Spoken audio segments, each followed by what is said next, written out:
Good afternoon. Thank you for waiting. And as I mentioned to you, Venerable Lama just returned from India a couple of days ago. And he's still having jet lag and he's not well. In spite of that, he expressed a desire to be with us today. Thank you, Lama. I am Madhu Madhavan, founder, executive director of San Diego Indian American Society. This program, the 34th Mahatma Gandhi Memorial Lecture and Awards program, is one of the longest in the United States of this kind. And I think we're glad to tell you this is the longest one in the state of California. So we have done something better than most other people have done so far. We are also blessed to have two very outstanding people. One who has spent their lifetime for the cause of peace, other who has spent their lifetime for the cause of diplomacy.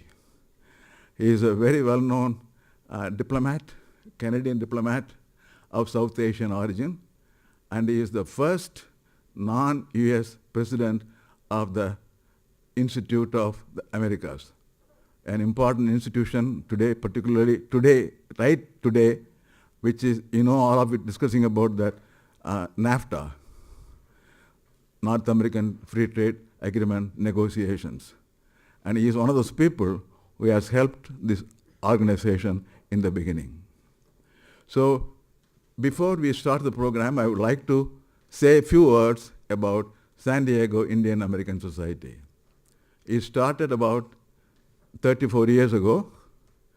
The first lecture was given by Jonas Salk. And since that time, very, very distinguished people in the field of science, education, diplomacy, and business have delivered this address. And today, the 34th time we are doing this. Last year, it was Assistant Secretary of State, Nisha Desai. This institution was established to foster the memory of Mahatma Gandhi and give opportunities for young people to evaluate his contribution to the world. And each student who receives the award today, who applies for the award, has to write an essay on Mahatma Gandhi's concept of nonviolence.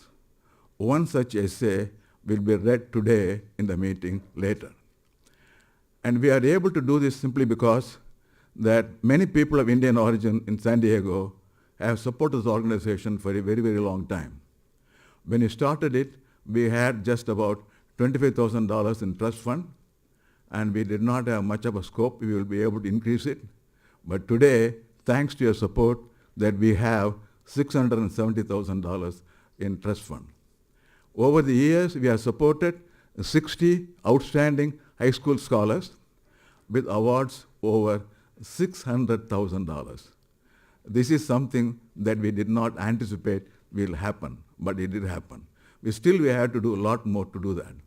Our aim is to make every San Diego Indian American family to support the education of at least one student in San Diego. We hope that day is not too far off. So this is our main purpose. At the same time, we also try to share our culture with other people in San Diego.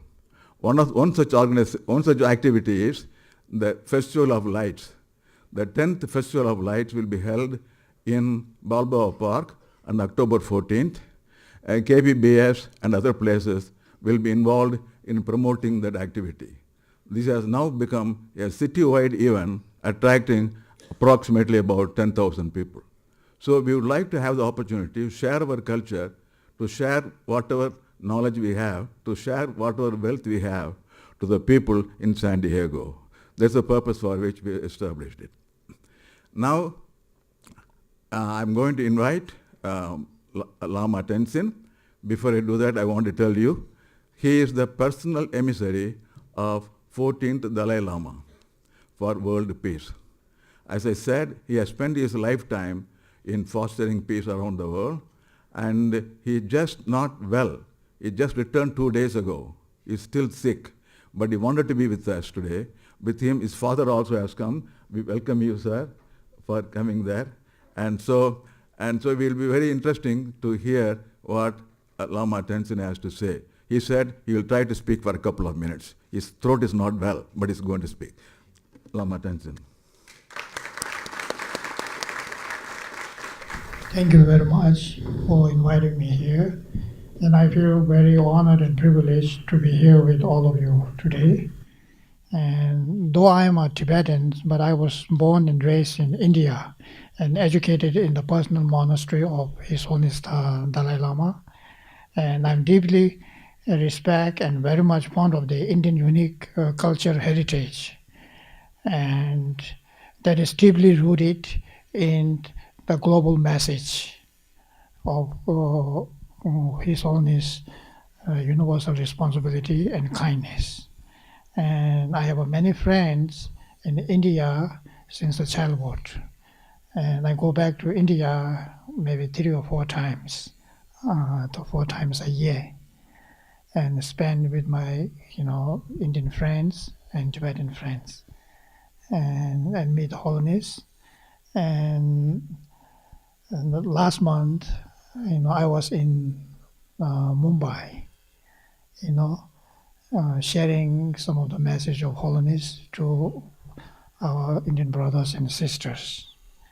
And so what I learned from His Holiness the Dalai Lama and reading the Mahatma Gandhi's, in the past when I was 20s, it says, kindness, forgiveness, and unbiased compassion provides a foundation for the greater benefit of all sentient beings.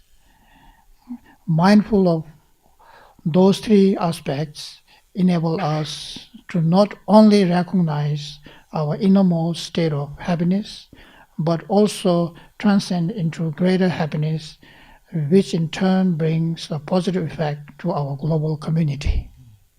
So, for me, the concept of nonviolence and unbiased compassion is very much aligned with the message both great Mahatma Gandhi ji in the past and His Holiness the Dalai Lama.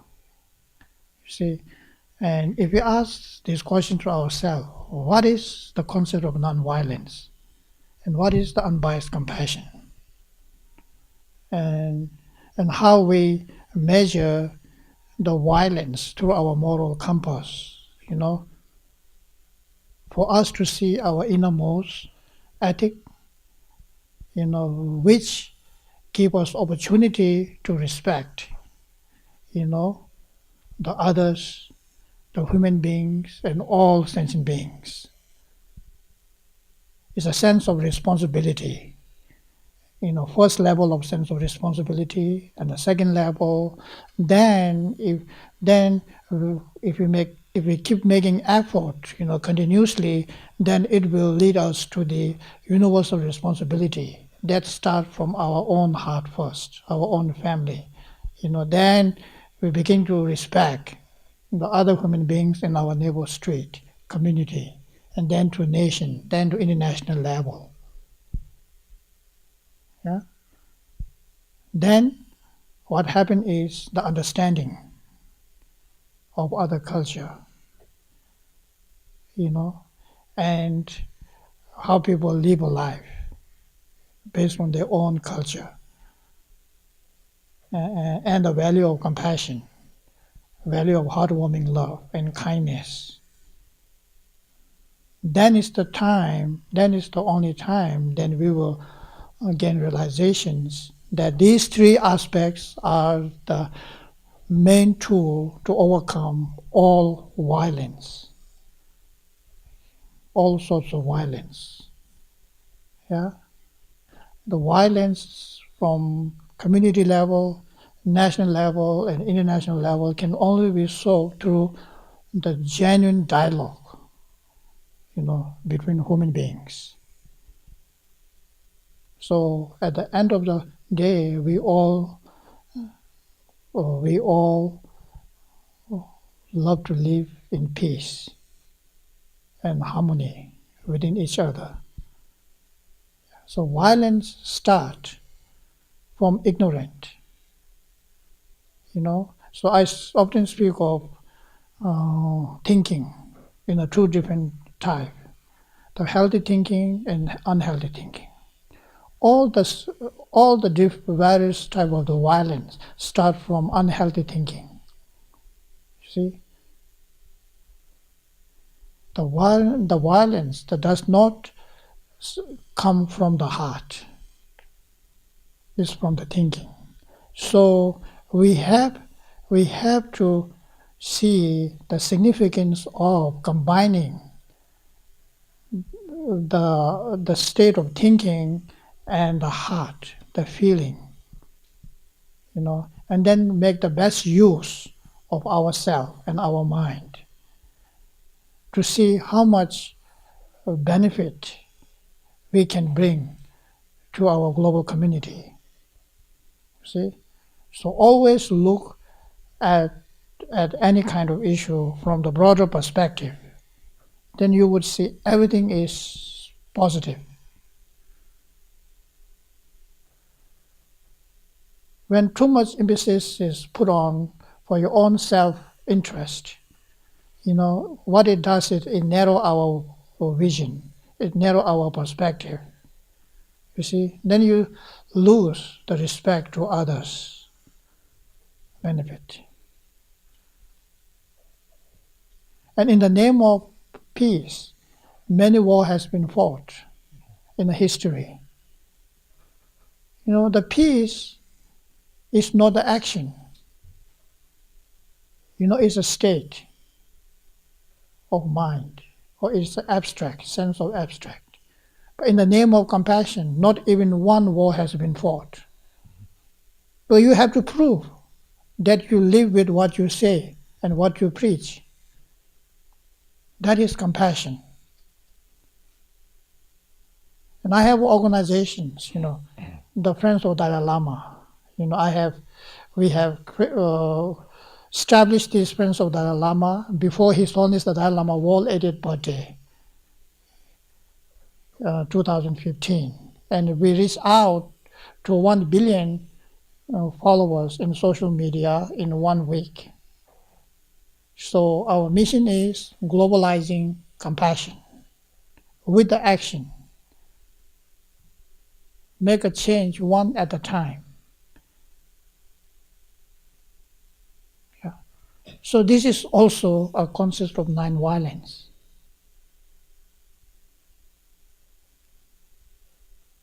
Thank you very much.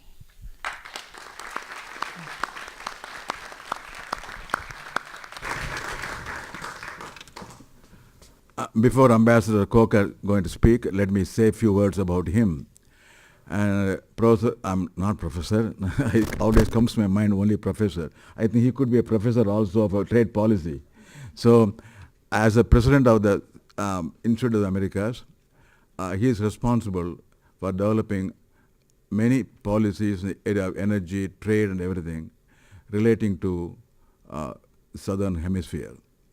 And he is, as I said, he is the first non-American to be the president of Institute of the Americas.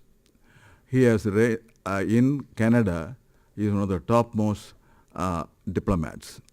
And besides being a topmost diplomat, and he has also served the Inter-American Development Bank as the chief person to helping the president of that bank. So he has got a wide experience in the areas of development, trade, energy, and so on. And he was chosen, as I mentioned, to represent Canada as the president of the Institute of the Americas. And we are very proud to have a South Asian to be the president of the Institute of the Americas. This is the first time I think it has happened. And he was born in Saudi Arabia. And he was brought up mainly in Canada. And he studied at McGill University, Toronto, and also he was a senior scholar at Harvard. So let me present to you Ambassador Khokhar to give his address. Ambassador Khokhar, thank you.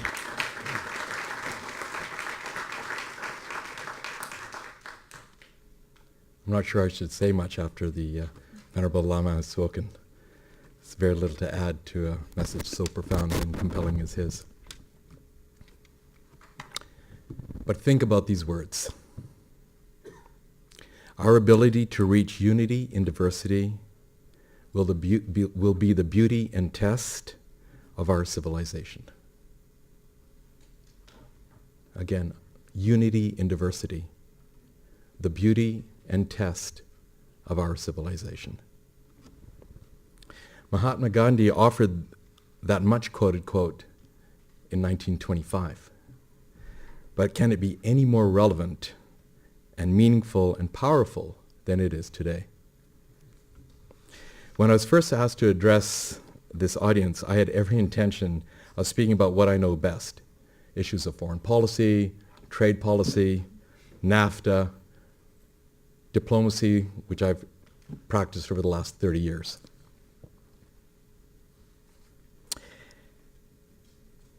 Working on issues that build towards a stronger and safer and prosperous, sustainable international system with shared responsibilities for the global commons and the influence of Gandhi's thoughts and actions. With that, I had planned to offer some reflections on the impact of Gandhiji and the path towards creating an independent and thriving democracy, indeed the largest democracy on the planet.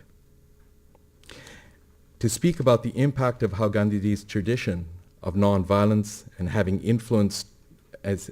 it influenced India's Prime Minister Nehru and other national leaders at the time towards leading an effort towards global rebalancing between the then great power rivalries between the United States and the Soviet Union of half a century ago. Well, that was my plan until about a week and a half ago, when the recent events in Charlottesville unfolded, and how they represent an intensely worrying threat and trend in many parts of North America and Europe. And then I thought of those words again. Unity and diversity, the beauty and test of our civilization. What can be more relevant today? So as young scholars, and I am speaking to the scholars and students, how you will go forward in your brilliant careers that will inevitably be ahead of you to help solve many of the global challenges we face today is key. Challenges such as national and global inequality, climate change, the health of our oceans and waterways, the health of the world's populations, doubling the world's food supply by the year 2050, the impact of new technologies on job creation, and determining what jobs will be of the future. How will you develop new technologies and innovative thinking, not just to connect the world faster and better, but to design practical, meaningful solutions at a time when, ironically, it appears that, in no small measure, you are part of a society and witness to a troubling backsliding in so many countries in so many ways? What will be your role?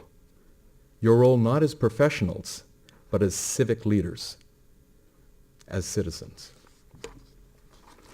Today we should go beyond this feel-good moment in honoring Gandhi and to ask and reflect on his experiences and lessons as being so relevant and instructive to the challenges we see with us today.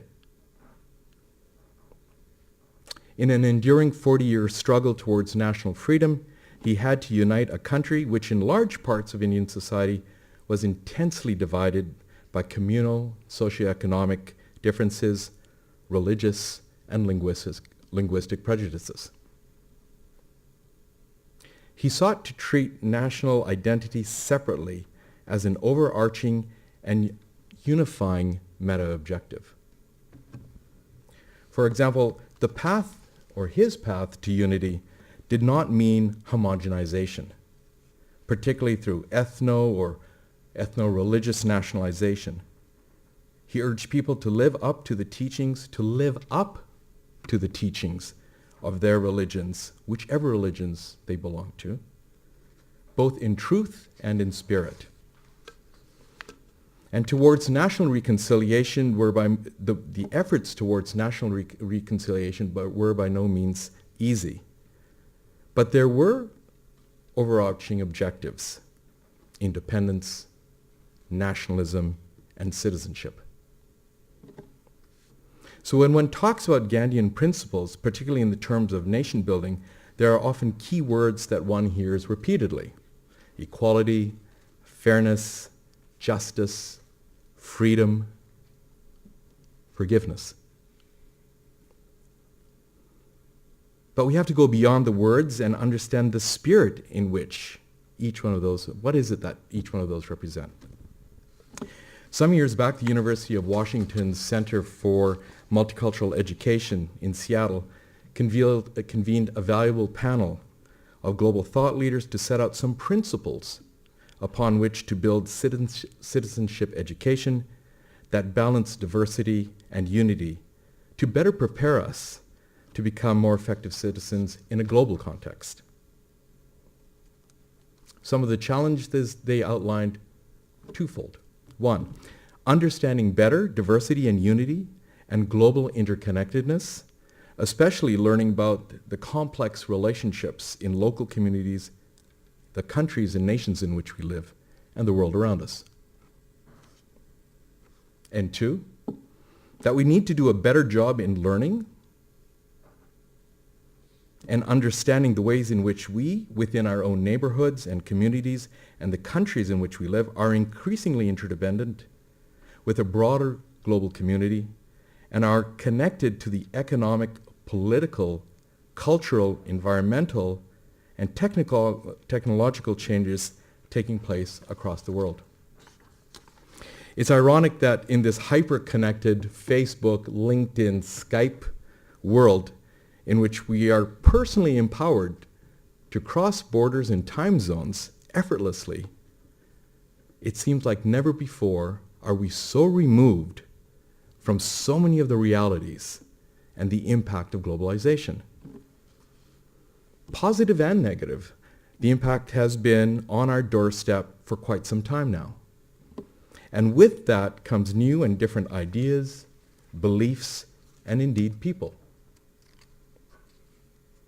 As that panel noted, globalization and nationalization are trends which both coexist and sometimes conflict with each other simultaneously. Neither is particularly new. We've seen this over history. But today, the world migration and the political economic aspects of globalization are challenging the very concept of the nation state, while at the same time nationalism remains strong and growing. But what type of nationalism? When does nationalism devolve into ethno, racial, or religious nationalisms? What then becomes of the binding narrative for cosmopolitan societies that actually represent microcosms of the world, where we live today, for example? As many grade school or high school students, and I'm not pointing to you because you're in grade school or high school, but as many grade school and high school students know only too well, the us and them, the in and out groups, are common tendencies in many social and communal settings. So each of us as individuals or collectively end up struggling against the negative outcomes and stereotypes, each in our own ways. So I consider myself lucky and proud to be Canadian. That's my pitch, so I'm a former Canadian ambassador. So, as we're recognized as an inclusive and multicultural country, which, like the United States and many other countries, is built on immigration. We're a country that espouses common national values and citizenship, one which not only recognizes diversity, but celebrates it in communities and cities across the country, that the cultures and heritage of so many immigrants from so many different countries who make up our country. We were talking about Toronto, and as many of you already know, it consistently ranks in the top 10 global cities in which to live. In fact, someone just told me that this year, 5 of the top 10 countries and cities in which to live are actually in Canada, but for the weather. Toronto is one of the most cosmopolitan cities in the world, and in fact probably more cosmopolitan than London, where very shortly the majority of Toronto's population will be foreign-born. And so while 30 years ago I might have been amongst the first of South Asian origins to have joined Canada's Foreign Service, and amongst, if not the first, ambassador abroad, I'm by no means an exception today. Diversity is a value that we espouse and build upon. In recent years, 2 of Canada's Governor-Generals, who are formerly representatives of the Queen of England, were of immigrant backgrounds. The Honourable Adrian Clarkson was of Chinese origin, and then the Honourable Michael Jean was a Haitian Canadian, whose ancestors and near ancestors were slaves. But Canada has by no means addressed the challenges and injustices faced by society. Like many countries around the world, the historic treatment and the current realities faced by Canada's First Nations or Indigenous groups continues to be a top-of-mind priority and preoccupation. Nevertheless, as a society, as a country, we've made good progress. Under a new Prime Minister, Justin Trudeau, we have a national cabinet which is 50% women and has representation from a broad cross-section of society. Indeed, in his recent visit with Prime Minister Modi of India, Prime Minister Trudeau proudly quipped that he has 4 Sikhs in his cabinet, more than Modi has in his. And this includes, we're talking prominent ministerial cabinets, right? It includes the Minister of Defense and the Minister for Innovation, Science and Technology. Think about that moment. When countries are in crisis and the current prevailing attitudes here, when you talk about national defense and global rebalancing and you want your ministers of defense to get together, a Sikh Canadian proudly wearing his turban and his beard walks in to meet with the Secretary of Defense of the United States. It's a powerful moment. Beyond that, our Minister of Immigration is a Somalian, or was a Somalian refugee who came to Canada in the 80s. And unlike the system here, ministers are not appointed by the whim of the Prime Minister. They must be elected to Parliament by the population, by the people of Canada. And from that pool of representatives of the people of Canada does the Prime Minister choose his cabinet. That's a powerful distinction, but also a lesson learned about how a country and society can truly move beyond and integrate and assimilate new Canadians, not just into the economy, but into positions of leadership and power. So one would say that this is a hallmark of a tolerant society, But tolerance is not enough. In fact, it's a pretty low bar. Indeed, the word tolerance itself, and sorry for being pedantic, but since you're scholars, comes from the Latin tolerantia, means bearing, supporting, endurance. In the 14th century French use of the word, Old French use of the word, it meant endurance or fortitude in the face of pain and hardship. Is that a tolerant society? Should we strive to be a tolerant society? One could say that tolerance actually means how much pressure can be borne to take in large doses before it's harmful to the society, the individual, or it reaches a breaking point. And so suddenly, I tolerate you, or we tolerate them, takes on a different meaning. Acceptance, on the other hand, offers a different nuance. Again, from the Latin, it means to take or receive willingly. to receive or to get without effort. So when we live in a world where every 140 characters in a tweet means something, words matter. Acceptance of diversity versus tolerance of diversity. Which one of these is a more unifying concept for societies? And which one of these do you think Gandhi strove for?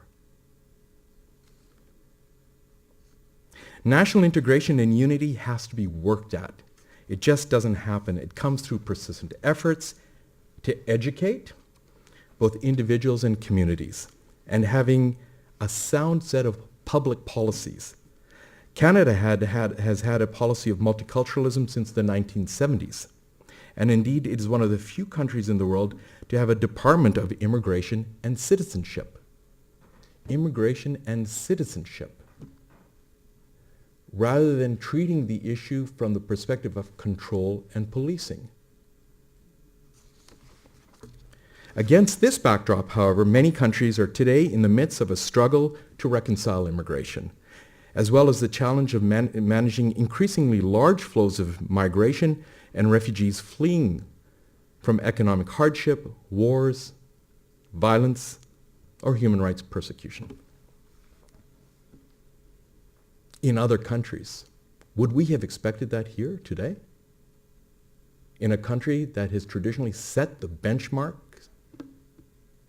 for human rights and acceptance and immigration and inclusion? But today, immigration and the influx of refugees set against declining jobs, not so much because of offshoring or globalization, but more so probably because of technology and mechanization and robotics. We're now witness to a demonstrated increase in racial, cultural, religious, and ethnic diversity, not just here, but in many countries around the world.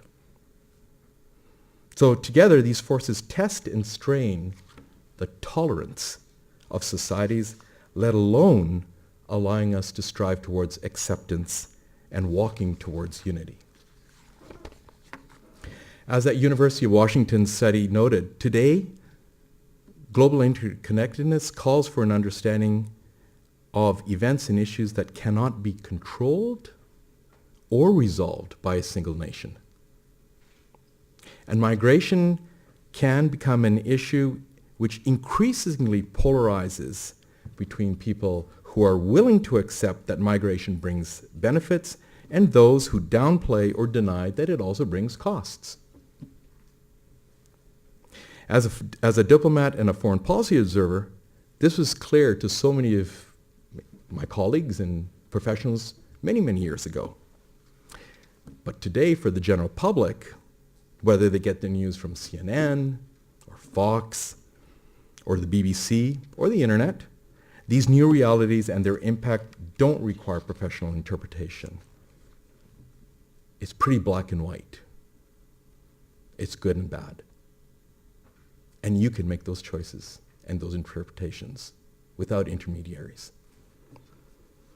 So now that these issues are in front of you and part of our day-to-day lives, here where we live, and not just back in far-flung countries, quote, backwards or politically immature, what are your obligations to this society? For as clearly as we espouse to have rights of citizenships, these must come with certain expectations, if not obligations, for your role. Gandhiji chose a path, chose to engage, to inspire individuals throughout a vast and complex society towards a common objective, and to do so without violence and in the face of persistent violence.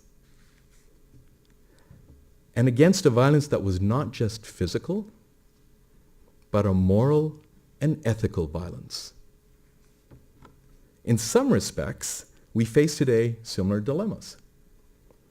But these have been worked through before, and they can be worked through again. Complex societies are not new. Just understanding of what makes a society complex evolves over time and over history. they've always been complex. They've always been challenging. As a former president of France once said, Charles de Gaulle once joked, I mean, how can you govern a country which has 246 varieties of cheese? Imagine Gandhi had in hand a country with over double that number of languages and dialects, let alone the various religions and the caste system. But he made choices in difficult times. What did he say? Unity, diversity, the beauty and test of our civilization. But reflect on another set of words, and reflect on these in light of what you hear today. Quote, I do not want my house to be walled in on all sides and my windows to be stifled. I want all the cultures of all the lands to be blown about my house as freely as possible, but I will not be blown off my feet by any one of them. In saying this, Gandhiji knew where he stood and he emboldened others. Where will you stand? So with that, I'd like to thank the San Diego Indian American Society, particularly Madhu, Ramesh, the Venerable Lama Tenzin, and others who have built such a strong and vibrant community in this far-flung corner of North America. I can say that as a Canadian. And finally, most importantly, I'd like to congratulate you, all of you, the Memorial Scholars and the AVID Scholars, for your achievement and recognition you so richly deserve. But remember that this is just a start for you. Irrespective of what field you choose to study or what professional paths you'll choose to walk down, you have an opportunity and indeed the responsibility to shape the communities and the neighborhoods in which you live and the societies and the countries in which you live. Yours will be a choice to move forward from this success to great significance. Take up that challenge. And good luck on that exciting journey. Thank you.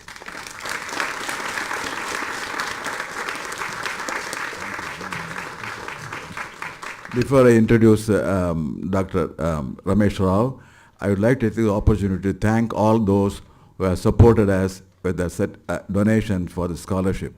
May I request all of you who are present here, please stand up, who have supported the scholarship program. Come on, get up. Yeah, please be stand up. Yeah, please. There are a lot more people actually who are not here. We are able to make it. This year we are making a total grants about $63,000. We started out originally with $4,000 in 1984. Now it is $63,000, largely due to the AVID program where we support students from families with low incomes, families with no college education. Now, Dr. Ramesh Rao, who is the director of this institute, he holds the whole thing here. But for his help, we won't be here. So, whole staff of Ramesh is at our disposal to organize his programs. So Ramesh has been very generous with his staff time, and he is the vice president of the organization. So I request Ramesh to present the candidates for Mahatma Gandhi Scholars, followed by Hema Lal, who is the co-chair of that AVID committee.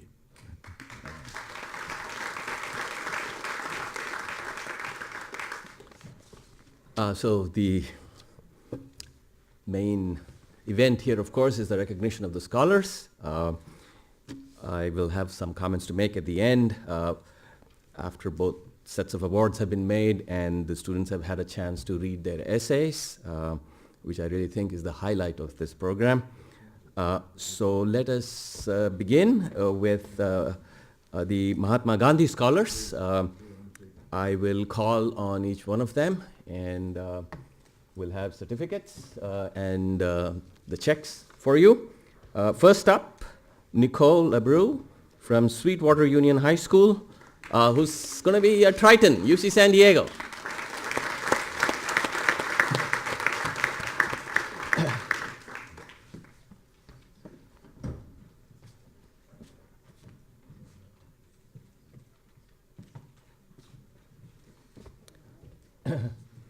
For our recipients, we have a professional photographer there. You might want to make sure that you get one of your priceless pictures.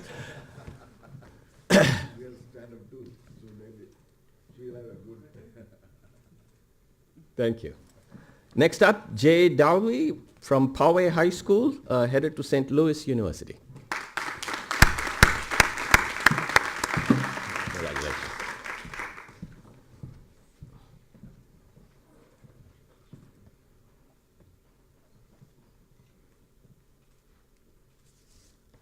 So as many of you know, some of the schools are already in session, the ones that run a semester system.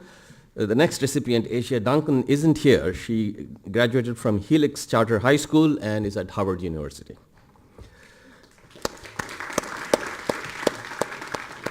The next winner, Lucero Garcia, from Lincoln High School, is at UC Berkeley. And his dad, Pedro Garcia, is here to accept the award.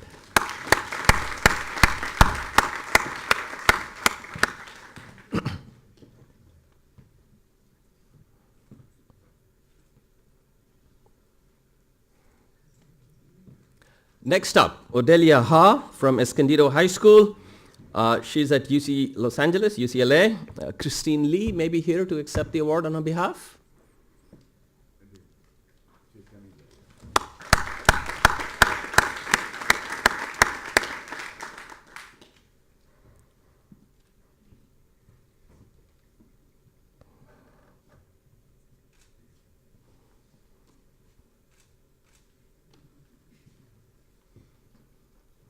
Next up, Cristian Jarquin, Lincoln High School, be at UC San Diego this fall. Yeah, please come on up. Doesn't matter, left or right.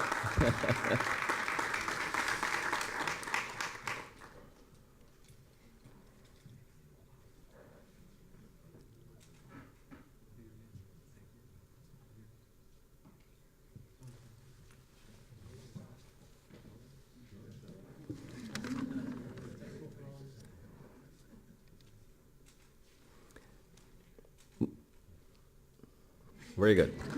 Next up, Mihiri Kotikawatta from Hilltop High School, also coming to UC San Diego.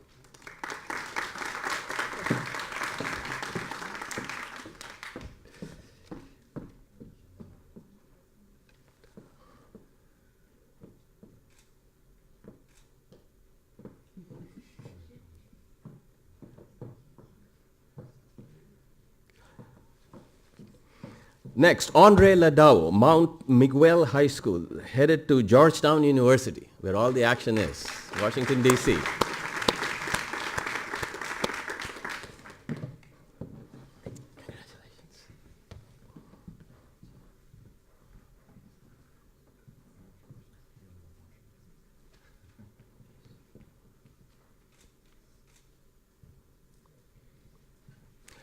Nicole Martindale, Torrey Pines High School, already at UC San Diego. Congratulations.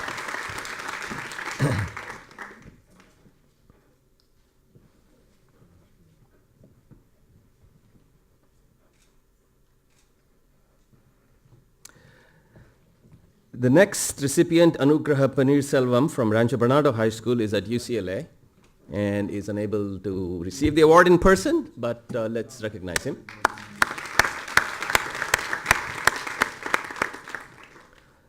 Next one, Ashwath Radhachandran, Scripps Ranch High School, UC Berkeley, and his dad's here, I think.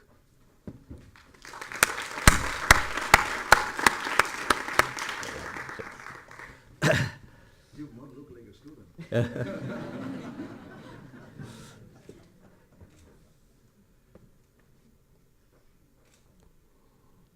Next up, Shelby Spillers, Mission Bay High School, headed to San Diego State.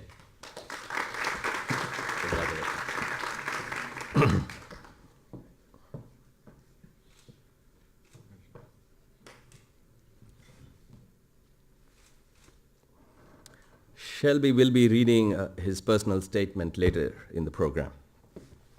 Marlene Velasquez, Olympian High School, also headed to UC San Diego. Congratulations and welcome.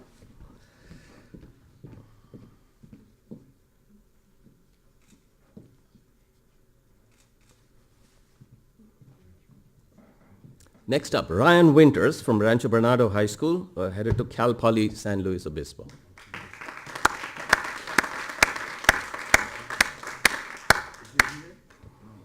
We were expecting him, but maybe he's not. Finally, Sai Yandapalli, Mira Mesa High School at UC Berkeley, and he flew down just for the event.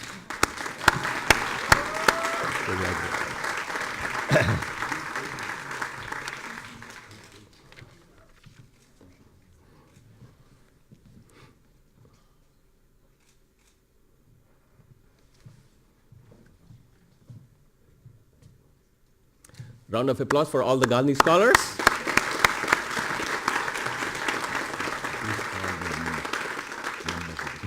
Sure. My personal thanks to the members of the committee, Ray Patel, Manish Parikh, Labani Patnaik, Sunil, Lavella, Gabriele, and Serena Lee. Gabriele Colusi, Lovella Cacho are staff here at the Qualcomm Institute, the ones that Madhu was referring to. He has kindly enlisted them as honorary members of the San Diego Indian American Society. The AVID Scholarship Committee? No. Yeah, I read everybody's You name. didn't. Ray Patel. Ray Patel, yeah, Manish Parikh, Lavani, yeah. She's here. Labani is here. Yeah. Sunil Kumar, Labani. Where is Labani? Sunil? Maybe we should have them all stand up. How about that?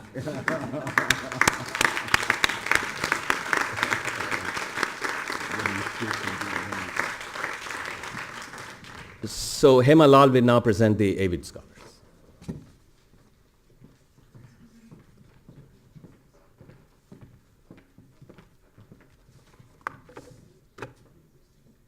It's my pleasure, my immense pleasure to announce the AVID scholars. AVID students, AVID stands for Advancement via Individual Determination, are usually the first in their families to go to college. And they overcome many personal obstacles usually, and despite that, they succeed and do very well academically. As the scholarship committee for AVID we had to screen like hundreds of applications. We interviewed 17 students, and then we came down to 6 to award the scholarships to. It was very difficult because we want to give it to all of them. They're really wonderful, amazing students. So we're very happy to announce the winners of this AVID Scholars for 2017. First of all, I want to welcome Salim Aweys. He graduated from Crawford High School and will be attending San Diego State.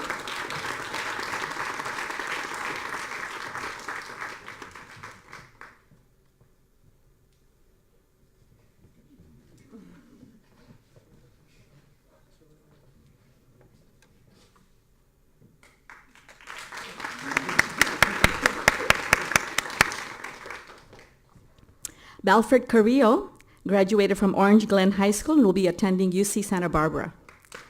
Congratulations, Baldred.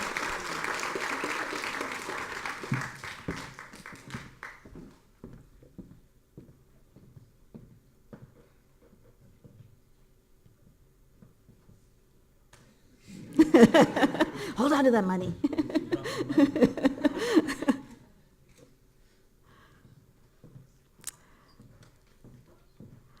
It's Ariana Diaz Ruada. Is she here? But anyhow, she graduated from El Camino High School and will be attending this venerable institution, UC San Diego. Cameron Duran graduated from Oceanside High School and will be attending UCLA this fall. Congratulations.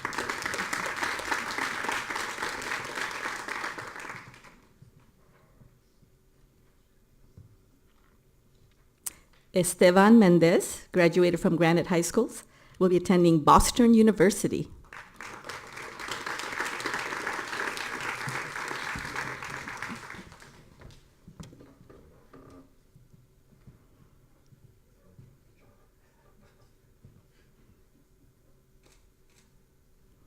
And last but not least, Cristian Robles, graduated from San Isidro High School, will be attending UC Irvine this fall. Congratulations.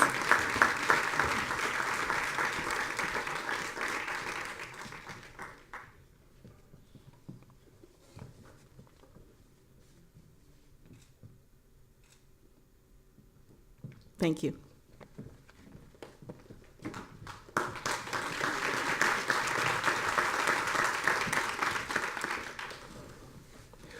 So as I had mentioned earlier, we have all the students in the Gandhi scholarships write 2 essays, one an essay on nonviolence and the other one a personal statement. And the committee picks one from amongst the winners for each of the 2 kinds to read their essays. The first one will be the essay on nonviolence, and it's Sai Yandapalli, who came down from Berkeley, like I said. Sai?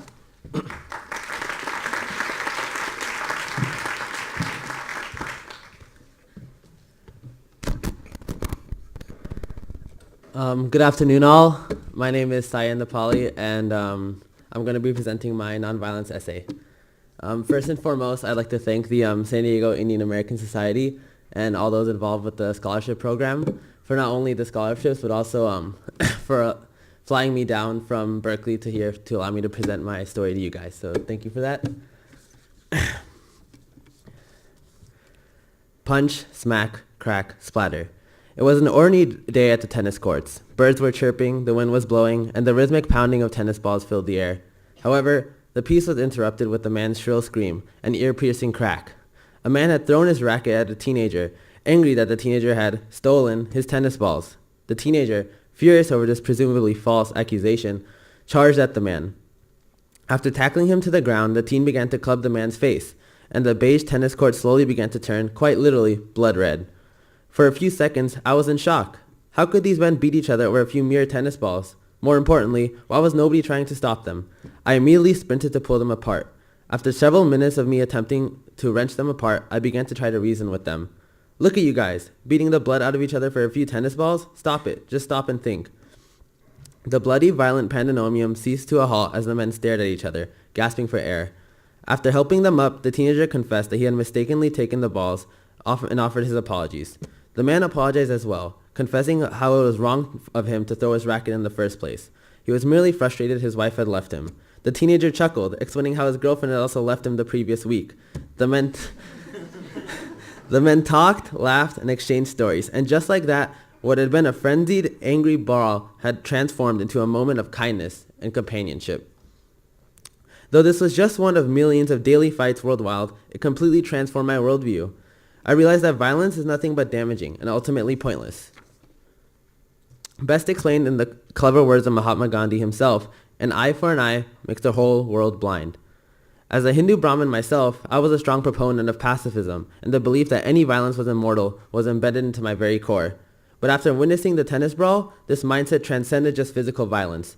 I began to see all forms of bullying, harassment, oppression, and victimization as senseless. True constructive powers lie in compassion, concern, and kind-heartedness. Nonviolence can heal bridges instead of destroying them. I began to apply this mentality in my everyday life, creating positivity from negativity and spreading joy to my peers. As I began to do so, my quality of life improved dramatically, and my academic performance skyrocketed. I quickly realized the true potential of happiness that lies in Gandhi's philosophy and in merely spreading love. I knew I had to share this lifestyle and philosophy with my classmates and my community. But that still left a burning question. How? I immediately joined the Circle of Friends Club, and I made it a club mission to spread peace and compassion throughout my campus. We were countering violence through the power of friendship. However, this wasn't enough. I began inviting preachers and guest speakers to give lectures on the power of positivity, love, and violence in the local temple. In addition, I created a free emotional therapy program in the temple to further offer compassion to those in need. Through such local yet meaningful methods, I hope to influence the lives of others, similar to how Mahatma Gandhi has influenced the lives of millions. In a society where violence is becoming the easier option, it is important to remember not only the value of nonviolent resolutions, but also the power of simple compassion. Through promoting nonviolence and kindness, one can make a difference towards improving the world. One less punch, one less smack, one less crack, one less splatter, That is the beauty of nonviolence. Thank you.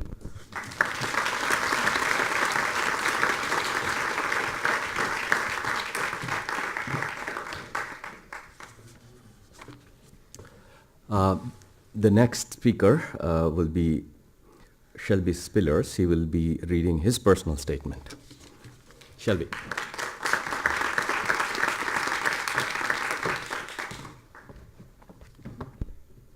Hello, I'm Shelby, and I'll be reading my personal statement. Where do I even begin this story? I was bullied when I was younger. I was diagnosed with Asperger's syndrome and ADHD.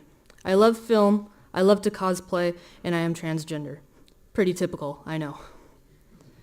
Sometimes I think being bullied and being ridiculed for not enjoying things that other kids enjoyed led me to never have a proper childhood.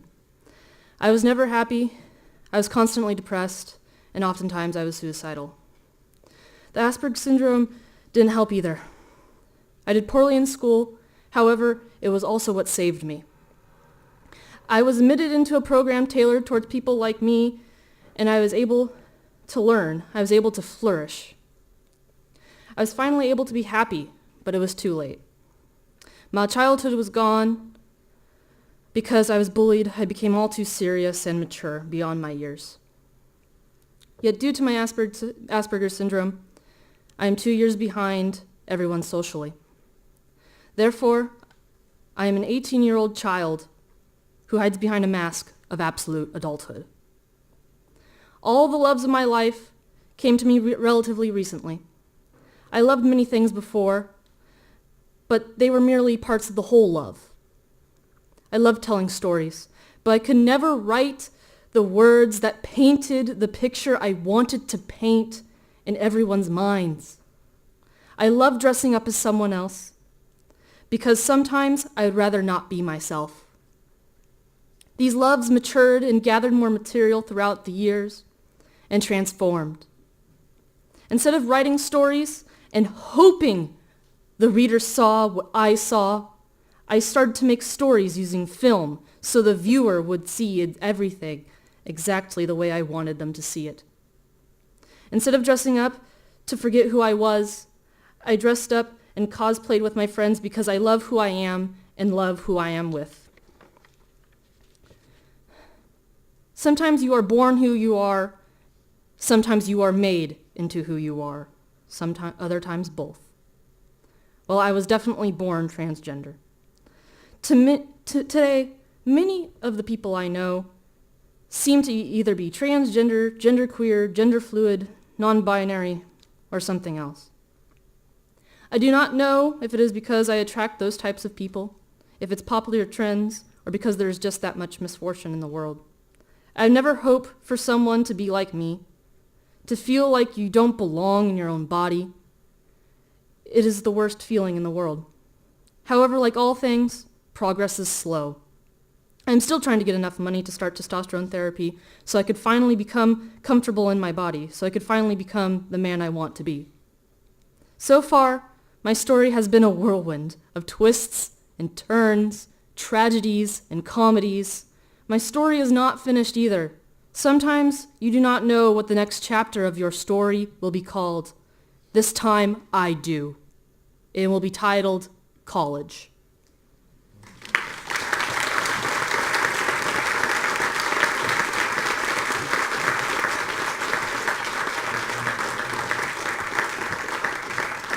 Thank you, thank you. Inspiring words. So, I wanted to make some logistical announcements, but sitting here listening to everybody, the Lama, the ambassador, the essays, I took myself back to my own high school days. What was my state of mind when I was ready to graduate? Like many others in this room from India, I was always from somewhere else. Even though I was born and raised in India, I was not from the place where I was raised. So what did we want to do when we finished high school? We wanted to be global citizens. Neil Armstrong had just landed on the moon. Everything was possible. And so we did whatever it took, worked as hard as we had to work to find our way into this global arena. Along the way, we learned that you would meet people who were different from you, not just the way they spoke, but the way they thought. And part of that diversity that awaited you would make you stronger. It wasn't just tolerance in the sense of putting up with it, but by enlarging your own understanding of how you approach things in life. And it's been a fascinating and very fruitful journey for me personally, but I have to say that as a high school student, I felt that all righteous wars had already been fought. The Satyagraha had already taken place. We learned history, reading the history books to figure out what happened. World War II was already behind us. But I'm not sure that that point of view is the right point of view.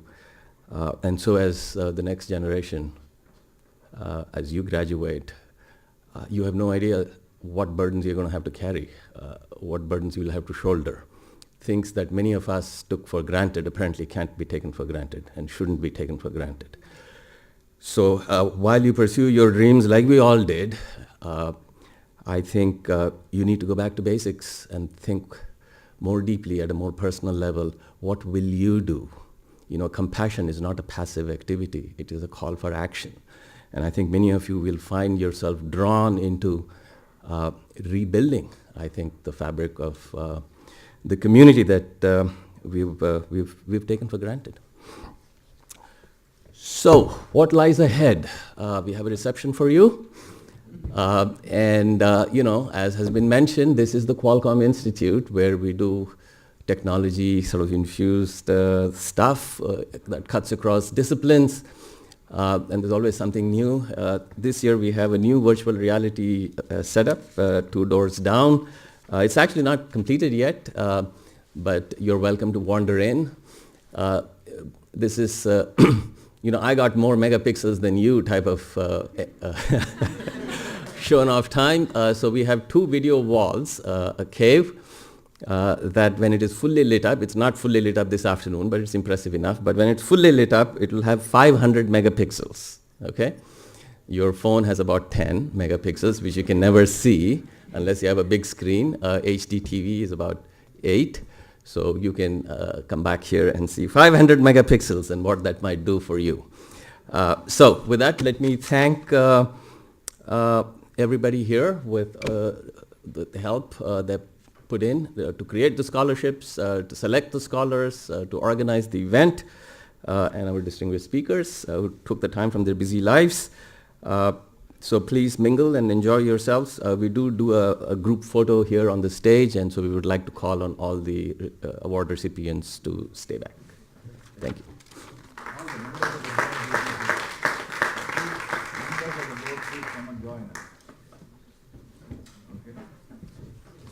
So the award winners and the members of the board, please.